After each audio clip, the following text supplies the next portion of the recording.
있고 아닐 수도 있는 거잖아요. 그 얘기를 그럼 지상파라고 하는 또는 레거시 콘텐츠라고 하는 것들이 이 모바일이고 등등 이 파편화된 시장에서도 승자 독식을 할 수 있을 정도의 그런 콘텐츠 파워를 가져갈 수 있을까?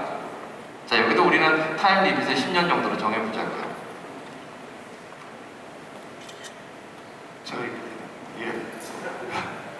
컨텐츠가 킹이란 말은 너무나도 많이 들어서 모든 분들이 거긴 동의를 할 것 같습니다. 근데 문제는 우리가 이야기할 때 도대체 어떤 컨텐츠가 킹이 되느냐, 그리고 우리가 보통 일반적으로 하는 말이 좋은 컨텐츠는 언젠가 킹 대접을 받는다는 건데, 그 좋다라는 정의가 우리가 앞서 얘기했던 이 플랫폼마다 달라진다는 거죠. 지상파 플랫폼일 때의 좋은 컨텐츠와 우리가 예를 들어 이제 모바일로 옮겨갔을 때 모바일 콘텐츠에서는 어떤 것이 좋으냐라는 그 데피니션이 달라지는데, 기존의 데피니션을 가지고 그대로 간다 그러면 당연히 그건 뭐 성공하지 못할 거라고 생각을 합니다.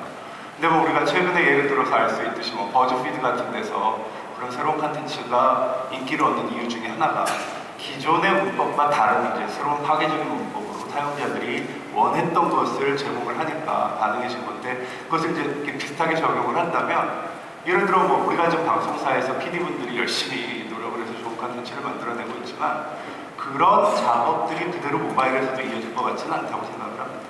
오히려 이제 모바일에 익숙한 젊은 세대들이 나타나서 기존의 관념과 방법, 어떤 틀짜기 스토리텔링에서부터 완전히 벗어나서 너희들만의 방법을 한번 해봐라라는 그런 시도할 수 있는 환경을 제공해 주는 게 아닌가라는 생각을 해보고요. 여기서 또 하나 이제 고민할 게, 아까 하 교수님께서 사용자에 대한 이야기를 좀 하시고, 아까 강 박사님이 새로운 습관이 발견되고 있다 그랬는데, 저는 그런 생각을 해봅니다. 그게 새로운 습관일까 봐요. 우리는 기존에 그렇게 해오고 싶었는데 안 해줬었어요. 우리는 그런 욕구를 가지고 있었는데 안 해줬어요. 할 수 없이 집에 9시에 들어가서 뉴스를 봤어요. 친구들하고 술 먹다 놀고 뭐 하고 싶고, 틈날 때 궁금한 뉴스 내 손 안에서 보고 싶었는데 그걸 안 해줘서 할 수 없이 집에 끼어 들어가고 뭐 모래시계 본다고 놀다가 들어가고 이랬었거든요. 근데 이제 그걸 가능하게 해줬기 때문에 우리가 거기에 열광하는 거고, 스티브 잡스가 스마트폰 만들었을 때 저도 개인적으로 그 전에 다니면서 인터넷 보고 싶고 아무 데서나 뭐 다 하고 싶었거든요. 근데 안 해주더라고요. 할 수 없이 우리가 거기에 맞췄는데, 이제는 미디어가 그걸 맞춰주기 시작하니까 새로운 습관이 생겼다기보다는 우리가 하고 싶은 걸 하는 세상이 아닌가. 그렇다 그러면 사업자 입장에서는 정말 소비자들이 아직 하고 싶은데 못하고 있는 게 뭘까? 보고 싶었는데 못 봤던 영상은 뭘까? 왜 천편일률적인 저런 드라마만 내가 보고 있어야 되는 어떤 자괴감으로부터 벗어나게 해줄 수 있는 방법은 무엇일까? 앞으로 무인자동차가 온다는데, 무인자동차 그 안에서 뭐 서울이 아무리 막혀도 한두 시간이면 가는데, 한두 시간 그 안에서 내가 영화를 2시간짜리를 봐야 되나? 난 30분 동안 내가 옛날에 못 봤던 모래시계 컴파일레이션 해갖고 그냥 중요한 장면만 모아서 자동적으로 내가 어디 가면 그 장소에 맞게 내가 좋아하는 정보를 받아서 이 사람에 맞게 제어가보면서, 아까 일부에서 나왔던 컨텍스트 어웨어가 나왔잖아요. 실시간으로 컨텍스트 어웨어에서 온디맨드로 해주는 거. 그런 컨텐츠를 우리가 개발하려는 노력을 안 해왔기 때문에 우리 소비자가 누리지 못해왔던 게 아닌가라는 생각을 좀. 그러니까 정리를 해보면, 일단 그걸 플랫폼이라고 우리 통상적으로 얘기하죠. 플랫폼이 굉장히 다양해졌고 언제든지 이용할 수 있는 플랫폼이 많아졌는데, 그 컨텐츠는 그래서 우리가 지금 보아왔던 그런 컨텐츠는 아닐 거다.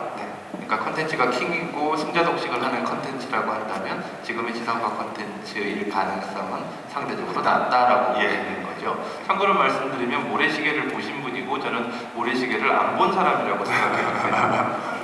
혹시 다른 의견이 있으세요? 네, 이성준 박사님.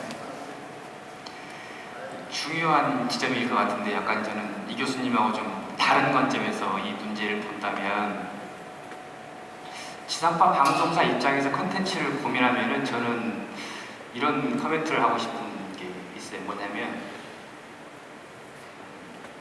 투자 여력? 어떻게 보면 투자할 수 있는 커패시티? 그러니까 투자를, 그러니까 어떻게 보면은 지금 우리가 아까 앞에 이야기했던 플랫폼 부분에서 보면은 플랫폼이라는 부분에 라이센스를 받았던 유통 부분이, 막혀있던 부분이 풀린 거잖아요. 그래서 누구든지 들어올 수 있는 시장이 됐는데, 저는 제작 시장도 똑같다고 보거든요. 옛날에는 내가 제작을 하려고 그러면은 방송사에 스튜디오 놓고 조명 세트 이렇게 다 갖춰놓고 음향 갖다 놓고 카메라맨 갖다 놓고 이렇게 했어야만 제작을 할 수 있는 시대지만 지금은 이제 스마트폰으로 찍어서 스마트폰으로 유튜브에 올려도 컨텐츠가 되는 시대가 됐기 때문에 어떻게 보면 제작자 시장도 엄청나게 이 스케일이 넓어지게 된 거죠. 거기에서 지상파 방송사가 컨텐츠라는 측면에서 뭔가 차별화를 가져갈 수 있는 포인트는 뭐냐? 저는 거기에는 딱 하나, 제작비라고 보는 거죠. 그러니까 실제적으로 그때 제가 이런 비유를 많이 하기는 하지만 한국 같은 경우에도 지상파 방송사가 실제적으로 1시간 동안 제작비를 나눠놓고 평균으로 보면 한 3,500만 원 정도가 나오는데 케이블이 만든 프로그램의 편당 제작비가 과연 그거의 10분의 1 정도나 될까? 안 된다고 보는 거거든요. 지금 약간 지금 방송시장에서 떨어져가지고 사진 시장을 본다면 사진 시장은 완전히 지금 망한 시장이거든요. 누구든지 사진을 찍어서 올리고 인스타그램에 가면 사실은 옛날에 사진 전문가들이 찍은 사진보다 일반인들이 스마트폰을 통해서 찍어서 올리는 사진이 훨씬 더 많거든요. 그럼에도 불구하고 살아남은 사업자가 있다는 거죠. 대표적인 기업이 내셔널 지오그래픽인데 내셔널 지오그래픽이 어떤 사진을 찍길래 아직도 살아남는 기업이 됐느냐 이런 거죠.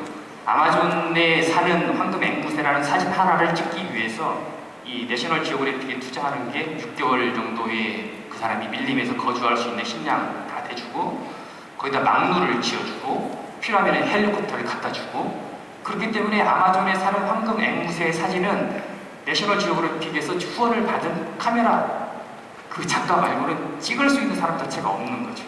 마찬가지로 그래서 그것이 경쟁력이 돼서 지금 살아남는 거라고 보는 거거든요. 만약에 지상파가 컨텐츠 시장에 굉장히 누구든지 들어올 수 있는 시장이 된 이 제작자 시장에서 살아남을 수 있는 뭔가 차별화 포인트가 뭐냐라고 봤을 때 특정한 컨텐츠에 대해서 투자할 수 있는 1시간 단위의 프로그램이라든지 아니면 30분짜리 프로그램에 투자할 수 있는 어떤 비용을 놓고 본다면 아마 영화를 만드는 사업자를 빼놓고는 이게 케이블 사업자든 MCN 사업자든 아니면 개인 사업자든 아마 압도적인 투자 어떤 우위를 가질 수 있다라고 보기 때문에 양질의 컨텐츠로 가야 된다는 거죠.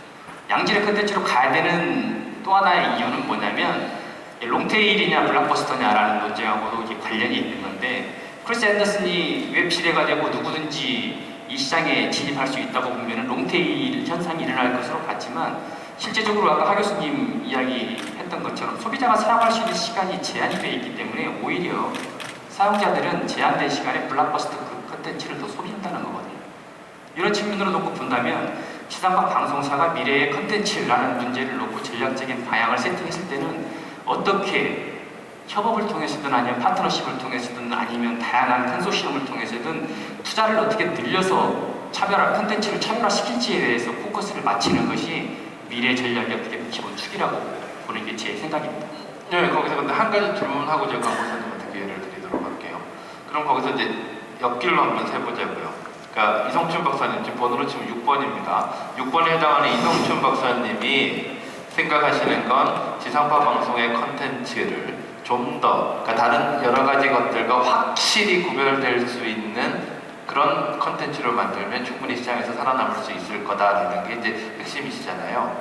근데 그건 TV 있을 때는 TV라고 시청할 때는 맞을 것 같은데 그 컨텐츠가 모바일 단에서 시청하면 그만큼의 퀄리티 차이가 보일까라는 거죠. UHD로 만들었는데 그래서 큰 해상도가 있는 뭐 50매인지 60인치 텔레비전을 보면 야 이건 대단하다가 될 텐데 UHD 컨텐츠와 SD 컨텐츠를 모바일 요 스크린에서 보면 그만큼의 컨텐츠 차별화가 이루어질까? 그 포인트는 이렇게 봐야죠.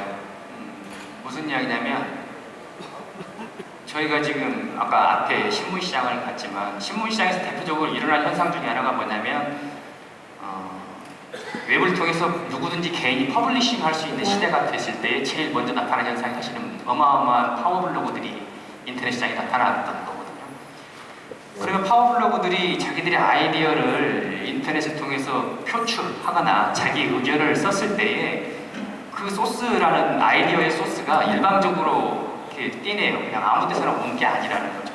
어떻게 보면 기존의 언론사들, 한국식으로도 본다면 조중동에서 핵심적으로 다루었던 아이템에 대한 자기의 아이디어를 웹상에서 개진하는 거거든요.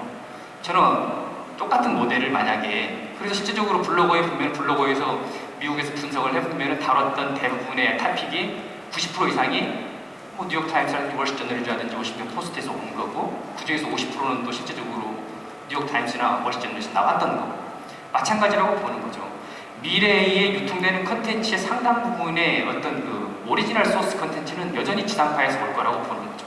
그것이 모바일 형태에 굉장히 적합하게 파편화돼가지고 예를 들어서 우리가 예를 들어가지고 개혁 콘서트에 보면은 코너가 한 15가지 정도 있는데 어떤 사람은 그 5가지 중에 뭐 도찐개찐 코너만 본다든지 어떤 사람은 말 그대로 알포인트만 본다든지 형식이 파편화된 형식으로 유통은 될지 모르지만 아마 오리지널 컨텐츠 자체는 굉장히 하이 퀄리티의 프로그램을 만들기 위해서 거대한 제작비가 투자된 오리지널 컨텐츠의 값어치는 여전히 있을 거라고 보는 거죠.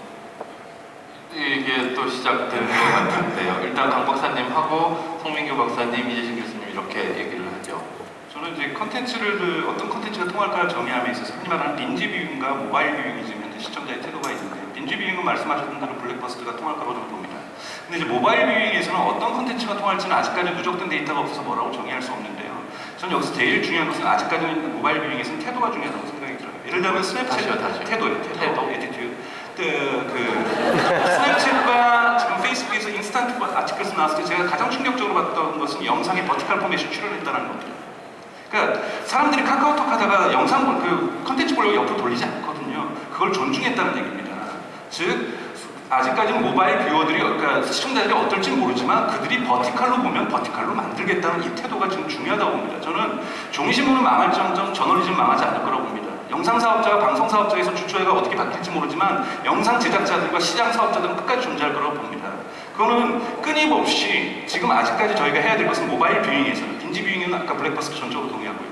모바일 뷰잉에서는 아직까지 뭔지 모르면 철저하게 오디언스가 어떤 포맷으로 어떤 스토리들을 갈구하고 있는지에 대한 사회학적이고 이런 부분에 대한 접근들을 끊임없이 만들어내가는 것. 한국의 소비자들은 모바일 뷰잉에서 어떤 스토리에 열광하고 있는지 아직까지 모릅니다. 다 PC 시대에서 모바일 시대를 바라봤던 것처럼 지상파의 시대에서 모바일 시대를 바라보는 것이 아니라 모바일 안으로 들어가서 그들 소비자가 원하는 것에 대한 누적된 데이터도 없고 조사하는 기관도 별로 없습니다. 그러니까 이런 상황에서 제가 보기에는 모바일 콘텐츠는 뭐가 통할 거라고 얘기하는 것 자체가 조금은 효과가 좀 없다는 네, 송민규 교수님. 예, 저 5번입니다. 네.